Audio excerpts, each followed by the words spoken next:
Friends, here we are once again, and as you can see, the good news is that the recorder is back. Now, for some of you, this may be terrible news. You didn't want to see my mug again, you didn't want to see my face, you actually enjoyed not having to look at something so despicable. However, for the more intelligent uh, students among us here, this is a good thing, right? Of course, I say that in complete jest. Or do I? Now, here we are once again, as mentioned, with our discussion on worldview, which brings us to our topic. Boom, boom, boom, postmodernism. Now, this may be probably one of the most convoluted and difficult topics that we're going to talk about, simply because postmodernism is a radically convoluted and difficult topic that we're going to have to discuss. Now, part of the difficulty here is going to be, well, it'll come out soon enough, so let's just go ahead and get started. Now, we've got a few prominent representatives in regards to postmodernism. Now, I want you to, I'm not necessarily so concerned about you remembering these names, properly speaking, but I want you to at least be familiar with the names because think about it. This is a college class. You're supposed to be learning about particular ideologies and systems. You want to at least have some sort of working familiarity with who you're talking about. So some of the names that are typically associated with postmodernism, some of the more famous representatives, we could say, would be Michel Foucault, Jean-François Lyotard, Richard Rorty. This is usually the more, this is the American that's usually associated with this particular system of thought. Jacques Derrida, and he's specifically going to be known for what we would call deconstructionism within the overall postmodern movement itself.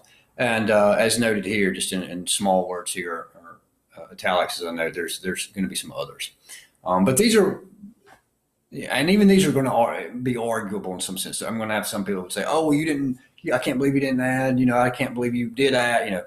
But these, for the most part, at least in some sense, are those that are very big players within the system.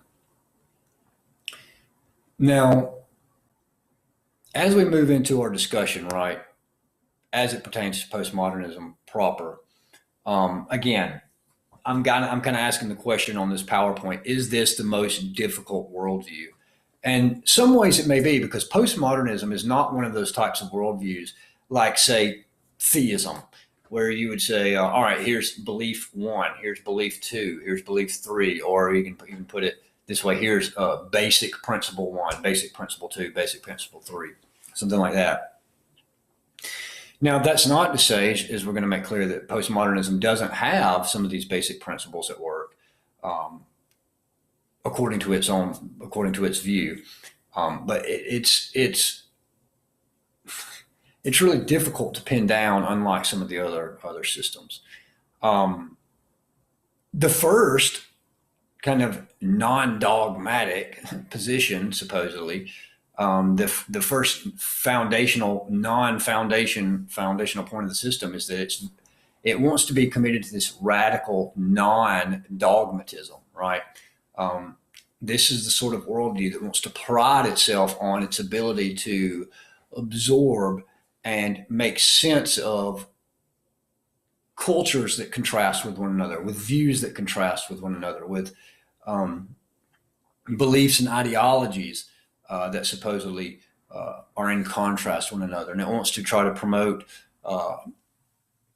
this new, or what I would call this revised version, this revisionist version, I would even argue, revisionist version of tolerance, right? That all beliefs are supposed to be equal and valid and true. Now, logically speaking, this is going to be very difficult, right? But as we're going to see, this postmodernism doesn't have a very high view of logic and traditional notions of what we would call in philosophy, things like rationality and the ability to reason and think through those in that type of process, the very reliability of such a thing. is even called into question here.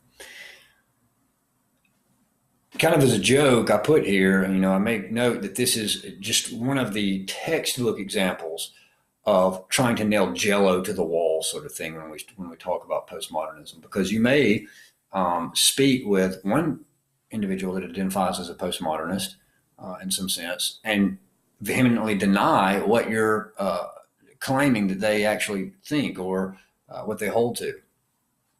Now, that's true in regard to possibly true in regard to any topic that you discuss with anyone, right? I mean, we do want to make sure that we're actually elucidating their view in a correct way, or understanding what the person actually believes before you, the person that you're conversing with, trying to have a civil conversation with. But this sometimes becomes even more difficult with postmodernism, as we'll be seeing. Now, it's also important to say that this is something as a reaction to the view of modernism, right? This is supposed to be in contrast to modern philosophical thought. And so when I say modern, I don't necessarily mean contemporary. There's a whole different genre of philosophy that we would call contemporary philosophy, which, by the way, most of these postmodern thinkers would fall into. The modern period of philosophy was roughly from the time of Descartes up until around somewhere around Nietzsche or so. So roughly from the very early 1600s to right at the beginning, at the onset of the 1900s. Or if you want to be as confusing as possible, the 17th century to roughly the 20th century. That's always confused me because, the 1900s are the 20th century and the 1600s are the 17th century. Now, obviously, we know why they're named that, because you've got 0 to 100 as the first century, and then it follows after that. Okay, enough of that side topic, but there you go. So if you want to be confused, up until about the 20th century. Now,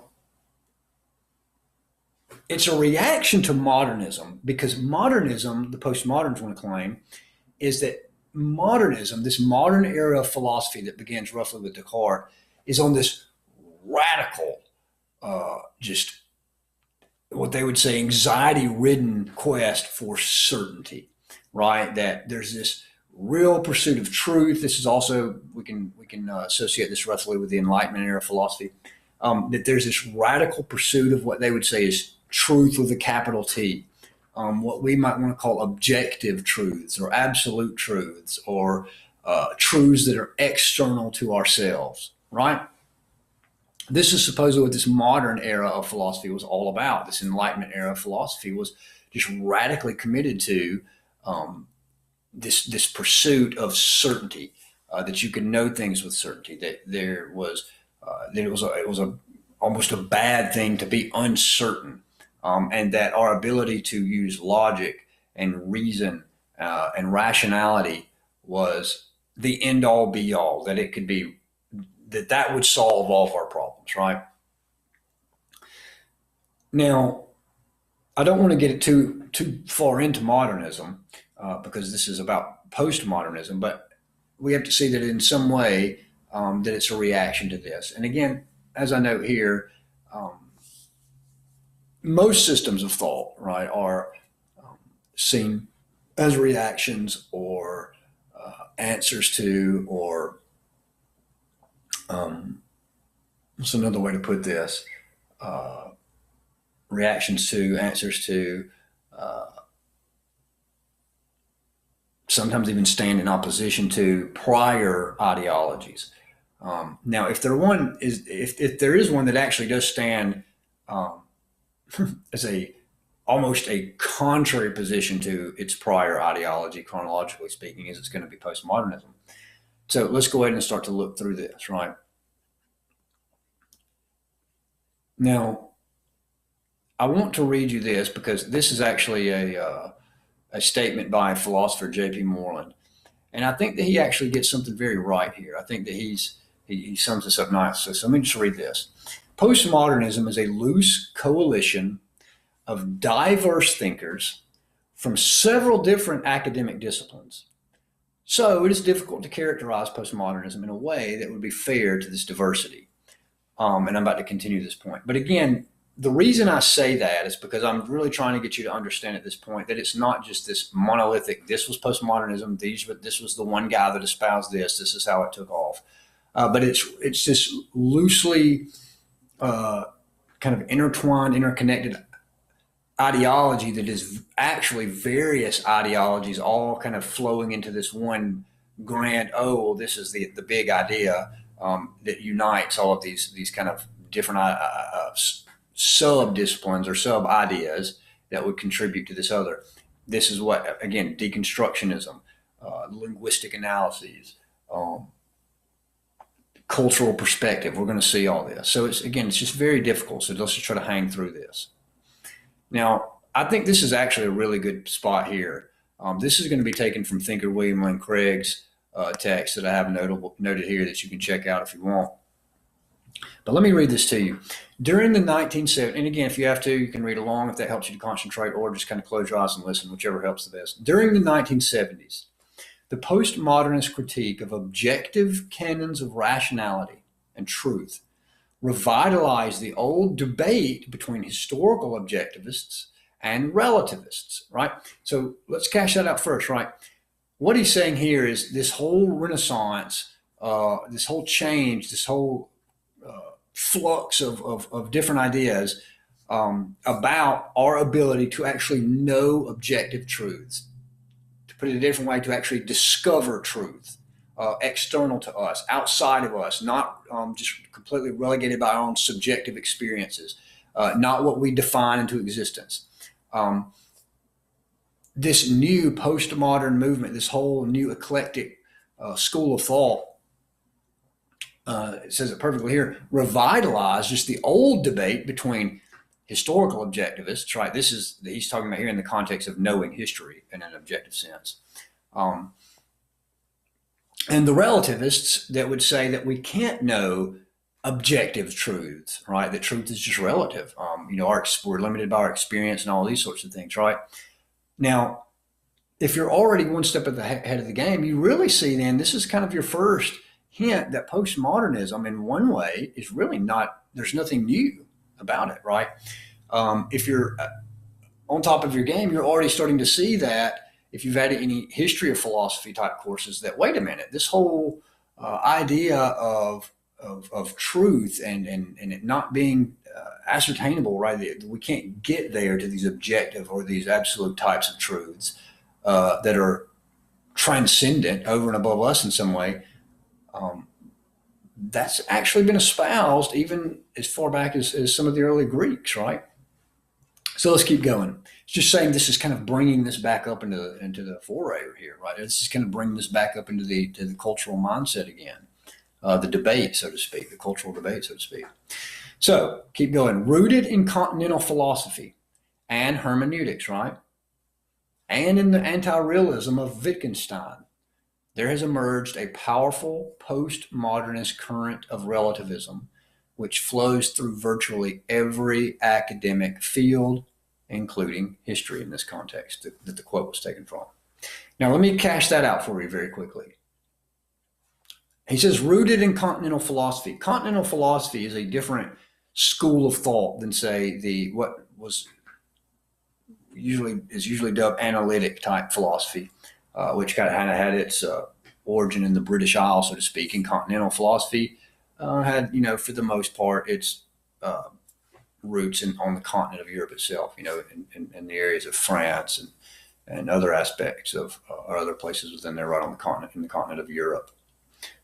Hegel, these types of guys. Now, that's just to contrast the types of schools of thought, right? So again, history of philosophy class is really going to help you here because you're going to see how these are tied, right? How this continental philosophy is tied to what postmodernism is going to be trying to claim anyway. So it has its roots in continental philosophy. And if you notice, even the thinkers that I mentioned within the first couple slides are kind of true to form on the continent there, right? So, rooted in continental philosophy as opposed to scholastic philosophy, as opposed to analytic philosophy, rooted in continental philosophy and hermeneutics, right? Hermeneutics is just a discipline of the science of interpretation of text, right? Rooted in continental philosophy and hermeneutics and in the anti-realism of Wittgenstein, right? Now, again, Wittgenstein is going to be a big player here, Ludwig Wittgenstein, because he, remember, if you recall, is the one of the most brilliant philosophers to date that really goes after what does it mean to speak about language, right? Or what does it mean to use language, or philosophy of language, linguistic analysis, right? And the questions the ability, the reliability, even the possibility of language to communicate real truths about the world, right? So postmodernism is going to have a lot to do with that. So keep that in mind. There's emerged this postmodernist, a powerful postmodernist current of relativism, which flows through virtually every academic field. Now, this is one of the things that I really want us to see, is that this is true. That these ideas of these postmodern ideas are going to come to grip, absolutely just grip, almost overtake so many of our academic disciplines, such as English departments, right? Anthropology departments, sociology departments. A lot of these postmodern kind of slogans and maxims that we're about to get to, you're going to hear most of this type of stuff, not necessarily within your philosophy classes. Though it does exist there, there are postmodern philosophers. I mean, obviously, we're talking about a philosophy right now, but by and large, it's gripped the English, sociology, anthropology, the humanities types disciplines, these postmodern slogans and whatnot. So, calling the conflict between objectivism and relativism the central cultural opposition of our time. Richard Bernstein remarks, relativism, a stream in the philosophy of the past 200 years, that began as a trickle, has swelled in recent times into a roaring torrent. So what he's saying is this relativism has just ravaged so many disciplines at this point, academic disciplines within the university campus, right, and within the college campus. As a result, he observes there's an uneasiness that has spread throughout the intellectual and cultural life. It affects almost every discipline and every aspect of culture. Now, he could not be any more right in this observation. Again, when we hear these types of slogans that we get to, you're going to notice it's so oftentimes within the English department, sociology, anthropology, because the observations that they're supposedly making, specifically anthropology and sociology, they're going to ride on these philosophical assumptions, assuming they're just doing normal data analysis and statistics and observation and so forth. But really what they're doing is they're going to be riding on certain philosophical assumptions. And those philosophical assumptions are going to be driven by postmodernism to a very large extent. So I'm going to go ahead and say, you're going to notice here, I'm moving this box up again, you're going to notice here that I'm taking almost a very antagonistic stance already in our evaluation as we look at postmodernism. Well, why do you say that? Well, I mean, I even have here the universal acid that's affected these disciplines. It's starting to touch all of these different disciplines. Again, English, sociology, anthropology departments, some philosophy departments, and this trickles down into culture. So the question may be, well, you know what? We've been going at this for 10 minutes or so now, and I still don't even know what postmodernism is, right? Exactly. I think that postmodernism, and you're going to see here, is really going to be best explained in looking at the consequences of what postmodernism, the logical implication, the logical entailment of what postmodernism would actually get you to is, and I think that's going to help you actually understand it better, so to speak. Now, I took this chart from a textbook called Explaining Postmodernism. Now, we're most likely not using that particular text. I'm trying to find a good spot for this box to light. I don't necessarily see a great place. Let's put it over here for a second. Let's see. Right here will do for the moment. Now, the reason I say that it's universal acid, again, is because it goes through, it not only just touches each of these disciplines, but it starts to break down, right, these disciplines. Now, I took this chart from a guy named Stephen Hicks. He's a PhD up north somewhere, I believe, in Illinois. And he's made a little chart here. We're not going to actually look at each position on this chart, specifically some of the economic systems and when and where and some of those things. We've kind of went over at least one of those. But I do want to look at least point out a couple of key things here that I think are important. I think that are beneficial to the conversation here and our understanding. Is that you're going to see the marked difference between what postmoderns would claim, right? Those that would actually hold to a consistent belief in most postmodernism, in comparison to what, say, theistic types of worldviews might hold to, and even the moderns or the Enlightenment era type philosophers, right? First is metaphysics. Now, obviously, some sort of theistic type of worldview is going to hold that there are going to be things that exist that are non-material, right? They're going to be truly existing non-material things. That is what exists beyond the physical. Can we study being as being? Does something like that exist, right? Now, the moderns are going to think that naturalism just is all there is, right, in the materialistic sense of the word. But notice that postmoderns are anti-realists in the sense that there are no natures or essences to things, meaning there are no what Aristotle would call formal causes to anything, right? Now, in epistemology, I want you to notice something really large here. I think that Hicks is wrong in his chart about pre-modernism, about the epistemology being mysticism and or faith. I think that's just wrong. Again, from the school of thought from Aristotle on to Aquinas, you're going to have reason working in accord with faith, but certainly not divorced from faith at all. So I think he's wrong in that. However, I want you to notice, though, that both the pre-moderns here and modernists philosophy, remember, they both would argue that you can really get to the truth, right?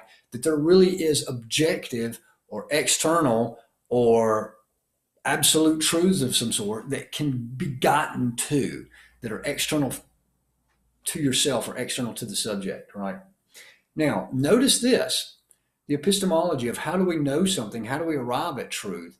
Notice here, again, this postmodern departure from this view. Social subjectivism, right?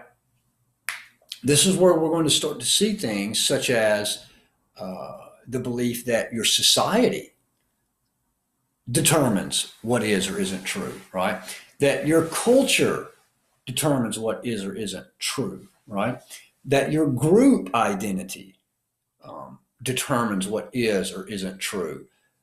And notice too, when I say that they're talking about what is or isn't true, remember, or no, not remember, this hasn't been said yet, right? That there is no truth with a capital T, meaning there is no ultimate truth that we all are under and that we all have to align with in regards to it being objectively true and us being possibly true, or our belief about whatever being true or false in relation to that. No, truth is determined by and constructed by our culture, our language, our experience, our communication with and through others. and we're going to get into that. So just go ahead, for what we're looking for right now, just remember that there's already a denial of truth. There is no such thing as truth. There's only truth, and you can go ahead and see here on the slide where I'm kind of skipping down here. There's only little truths, right?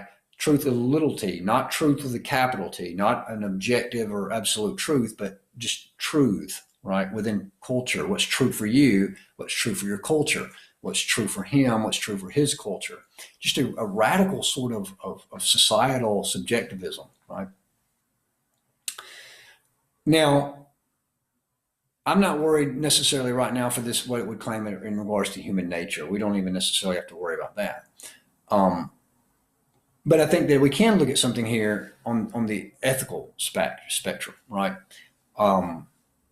That how do we determine ethics? Well, again, this is not going to be some sort of radical autonomy that you did see in the modern period, but it's going to be a collectivism, right? Again, think collectivism, not just in, hey, whatever's good for the group, but we want to promote what is best for most people if possible, because that's not necessarily controversial.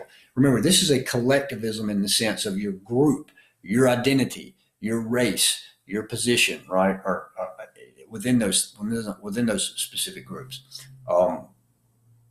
which is, again, markedly different than just, hey, whatever's best for most of us, that kind of thing. Now, you can go through and look at some of these if you want, some of the rest of this chart that's offered by Hicks here.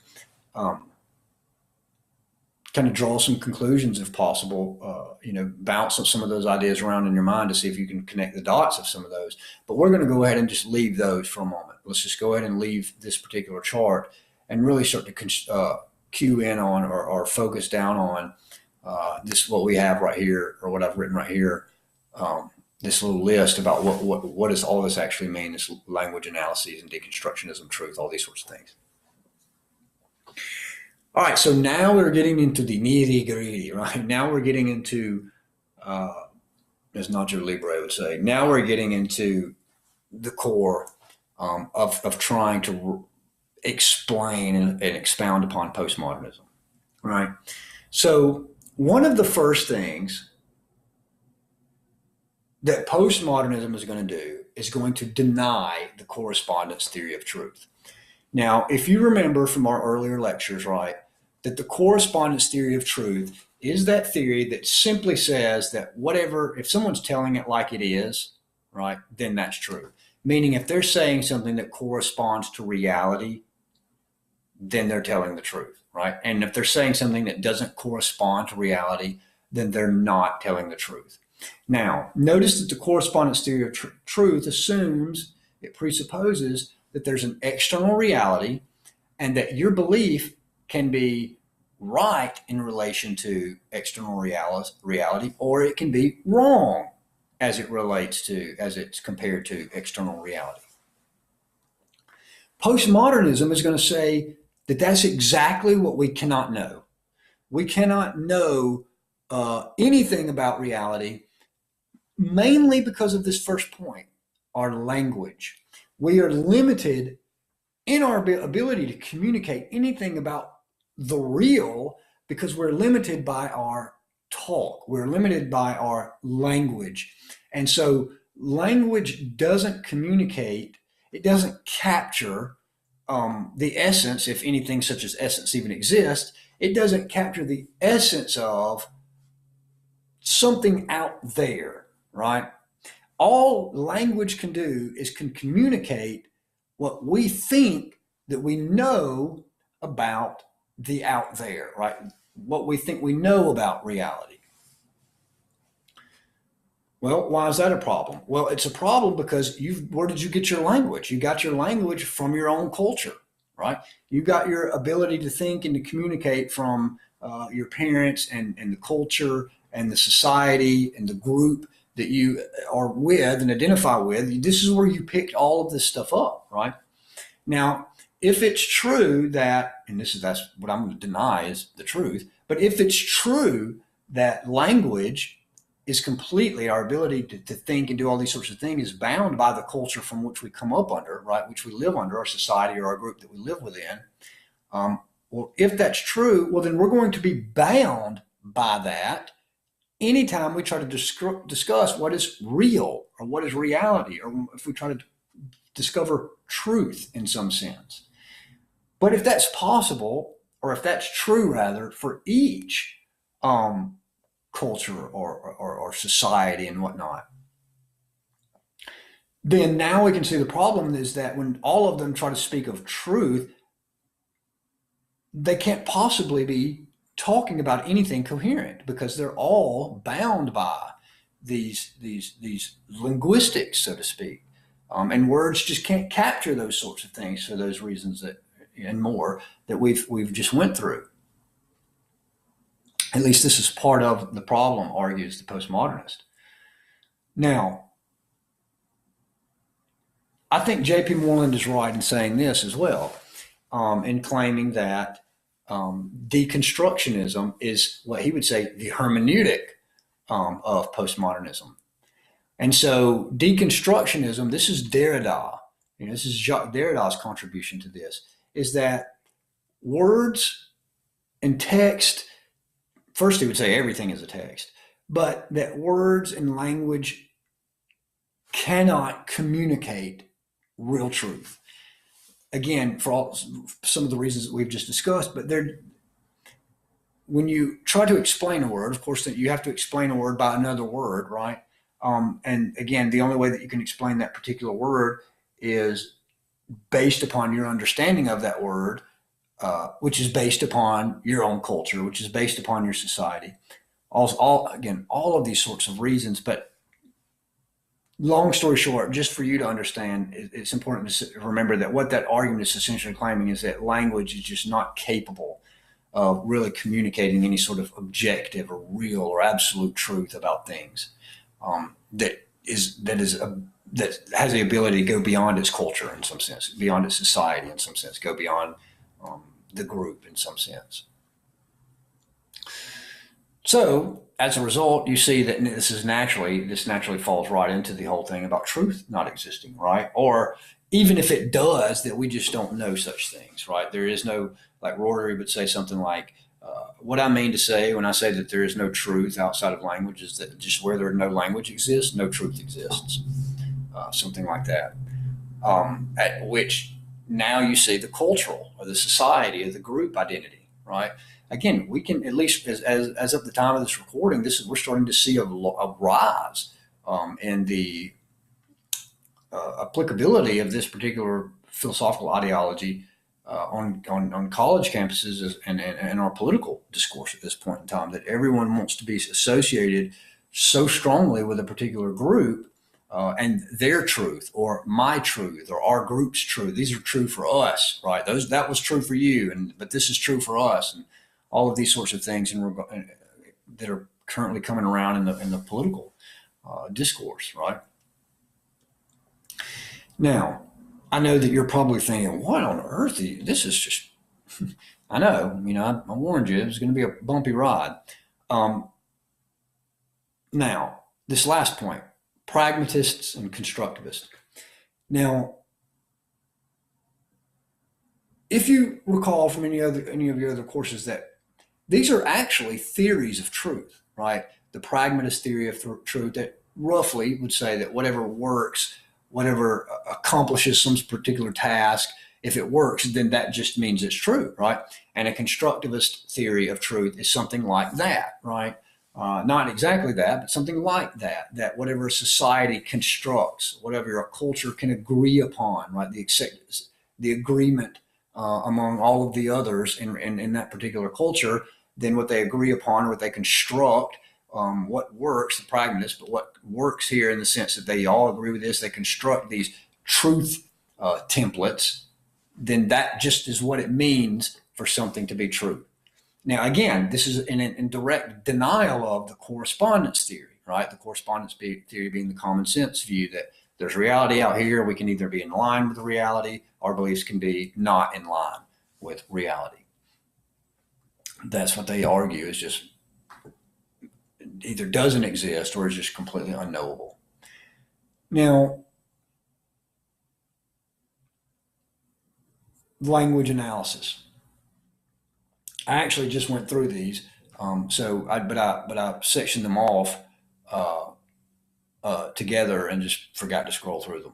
So that's essentially what it was here. So the first we went through language analysis, right? Um, the limitations of language and all that it's capable of, supposedly. Deconstructionism, right, which would be the hermeneutic of postmodern thought, right? Truth versus our small truths, and then culture, society, or group. Now, and then we have all of them right together.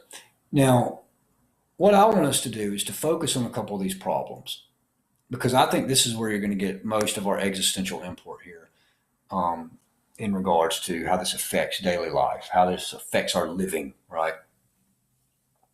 So, one of the things that we wanted to do in this course is remember that we've wanted to go back and we wanted to look at uh, each of these systems in light of some just basic logical principles.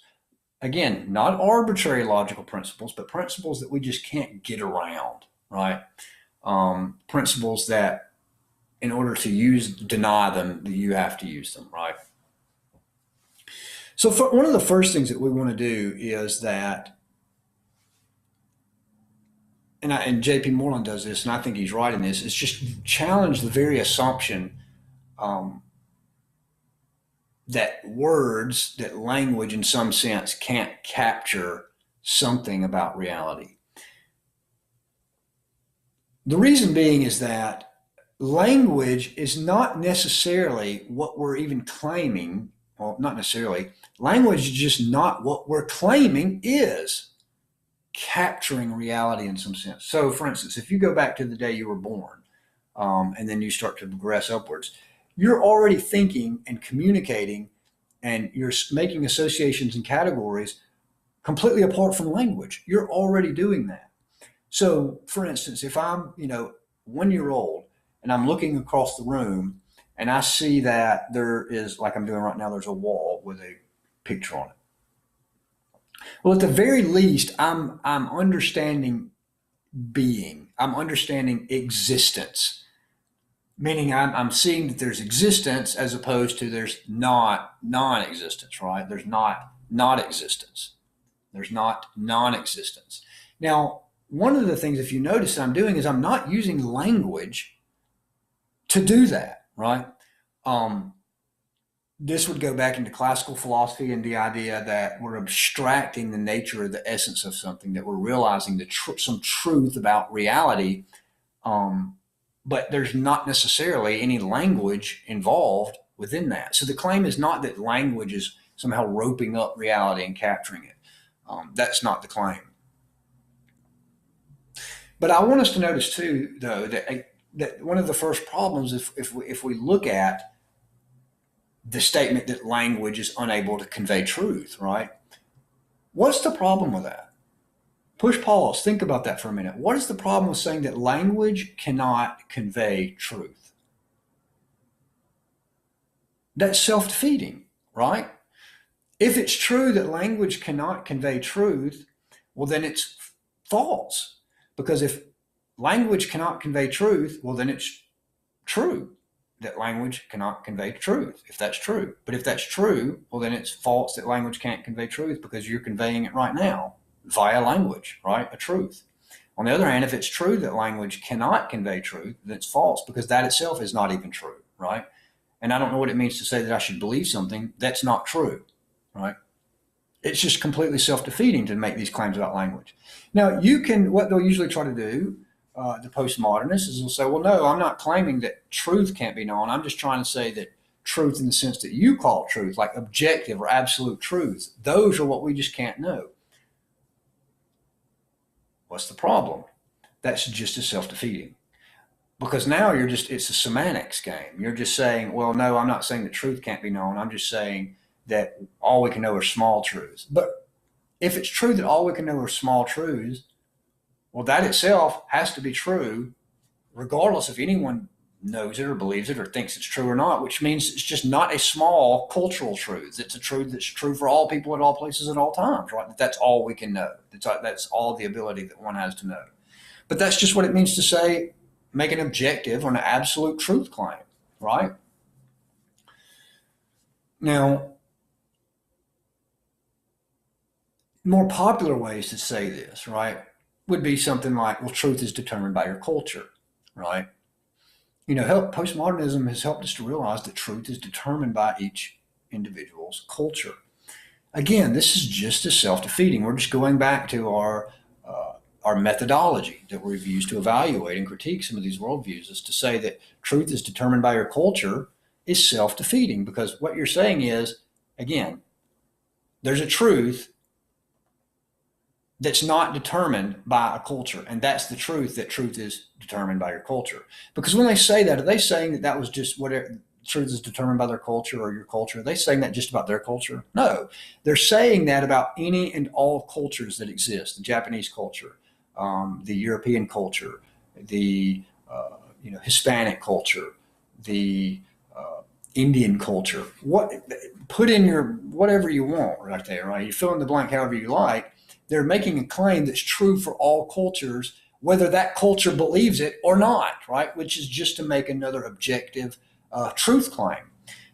Again, it's false on the other hand, because if it's true that truth is just determined by your culture, well, then you can say, well, just that's determined by your culture, so why should I even why should I even listen to that? Or why should any other culture bother with that, right? And if they shouldn't bother with it, I don't know what it means to even make the claim, right? It doesn't carry any metaphysical weight. Of course, they would try to deny that there are any metaphysical truths that could be known anyway, and so they're not worried about it, which again would be self-defeating, because that would be a metaphysical truth saying that metaphysical truths can't be known, right? Again, self-defeating. Again, truth is determined by your society. Exact same thing as saying truth is determined by your culture, right? Or truth is determined by your particular group, the group that you identify with. Well, again, that's just like saying the truth is determined by your culture. Again, there's just so many ways that this fails. It just consistently fails. It's so illogical. It consistently breaks its own neck in trying to bend so far backwards that it can't. It snaps, right? It can't. It's trying to say there are no 180-degree views, and offering itself as the truth about what views are right? So truth is determined by your perspective, self-defeating, because is that a truth determined by your perspective, right? Truth is determined by your culture. Is that a truth determined by your culture? Truth is determined by your society. Is that a truth determined by your society? Truth is determined by your own eclectic group identity. Well, is that a truth that's determined by your own eclectic group identity? Language cannot convey ultimate truths. Is that ultimately true? Is that ultimately true? Something that you've just given via language, right?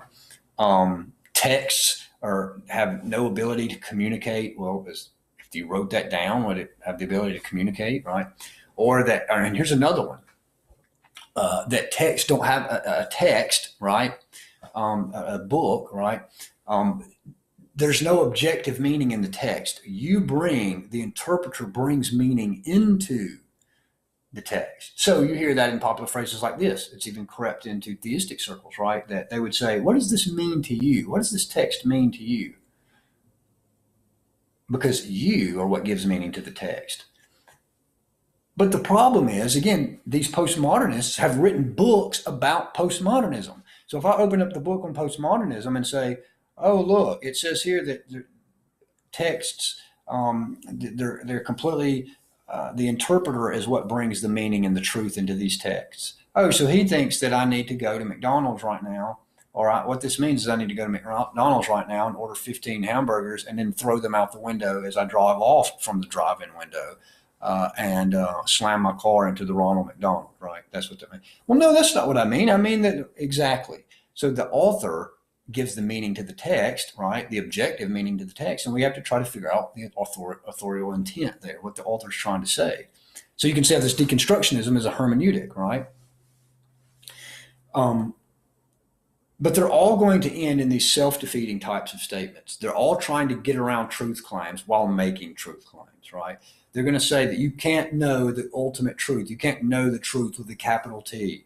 There's no truth that's true for all people at all places and all times. Well, is that true for all people at all places and all times, right? Again, you just can't get around it. Now, their last course of action usually is to deny logic. You're right, but you're using logic, which is just a Western construct, right? To try to get into power, right? To use as a power play. You're trying to use and manipulate these sorts of things just to get your view across, right? But notice, again, they're using logic, right? Because logic just is, first and foremost, is first principles and foundations, right? The law of non-contradiction, they're using that when they make the claim. The law of identity, they're using that when they make the claim. Law of excluded middle, they're using that when they make that sort of claim. They're trying to say that logic, if we're talking about constructed premises that go to a particular conclusion, those are just arbitrary constructs. But notice, they're giving you these books, they're writing books, trying to give you arguments as to why none of that works. You can't but you can't write books, you can't give presentations using logic, right? Trying to give an argument as to why argument is useless. You can't use logic in trying to say that logic is just an arbitrary Western construct when you're using logic in your very text, when you're using logic in your lecture. Now they may say, well, we're not using logic, right?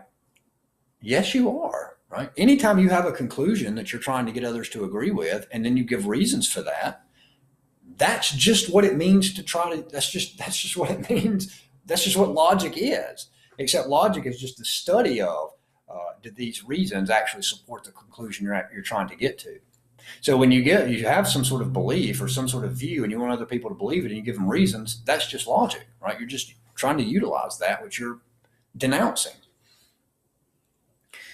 Now, I want to point out too that as we get to our conclusions here, one, that it's radically self-defeating. We went over that, and it's completely subjective on our questions, right? So this is what the last thing that I want to address is that, remember, in regards to origins, where did we come from as a species, right? How does postmodernism answer these questions, right? Where did we come from as a species, right? What is the meaning and the purpose and the value of our lives, right? What's right or wrong? And where are we going? Now, the first two questions, the origins, postmodernism is going to give you a big fat I don't know for the most part. And the last question, origins, and then the last destiny, where are we going? Most likely nowhere. We don't know, right? Even though most of these types of postmodernists are, not all, but many are atheistic in some sense. But regardless, on the first two, there's just complete agnosis. I don't know. Right now, the meaning, right? How does our life give meaning? Well, this is where it's going to get, again, like Jello, trying to nail Jello to the wall.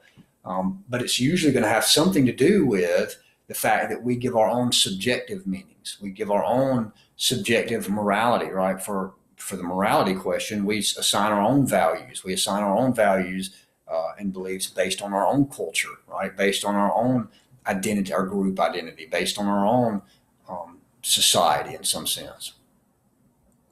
But we've already seen the difficulties with trying to say that you get to make up or live out your own values and duties, right? Just because they're based on your own culture, they're based on your own society.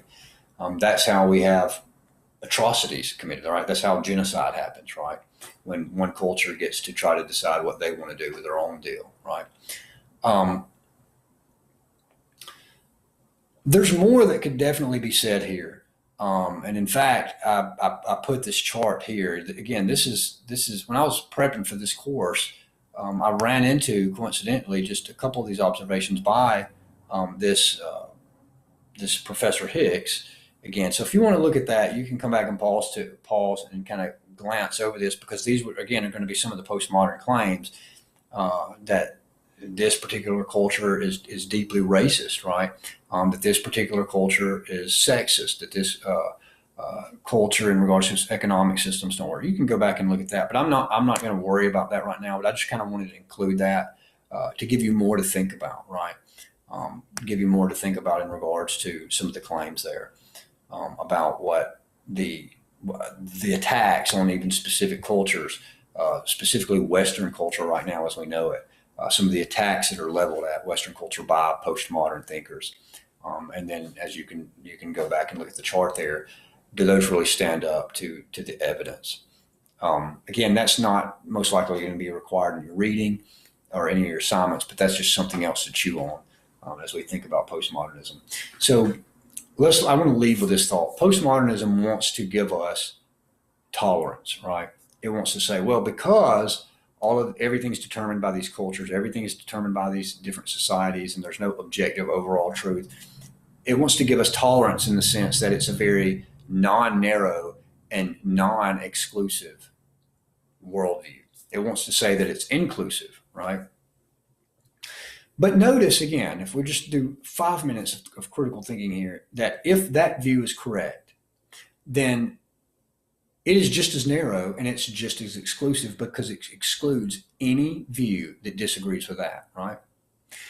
This was brought home to me on the college campus. I had just finished a course in an intro to philosophy class. I'm going to try to make this quick here. The professor walks in behind me that is using the same classroom that I'm using. And then the professor makes the remark. The professor's exact words were, "Your view is very narrow and very exclusive." And I thought, well, what? This kind of came out of nowhere because they argued, or they were making the point that because I wasn't a pragmatist of some sort, right? That I wasn't a postmodernist. This professor was a postmodernist. This professor ascribed some sort of pragmatist theory of truth, and I had remarked that I held the correspondence theory of truth.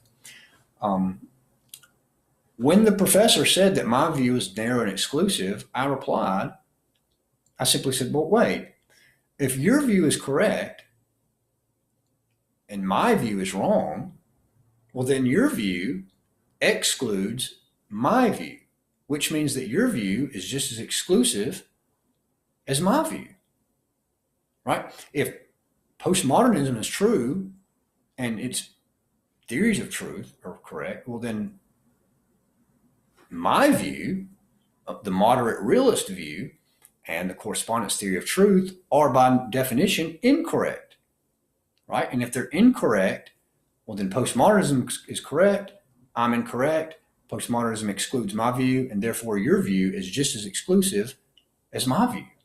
You can't get a, you see, it tries to hide behind this new revised definition of tolerance that's just completely incoherent.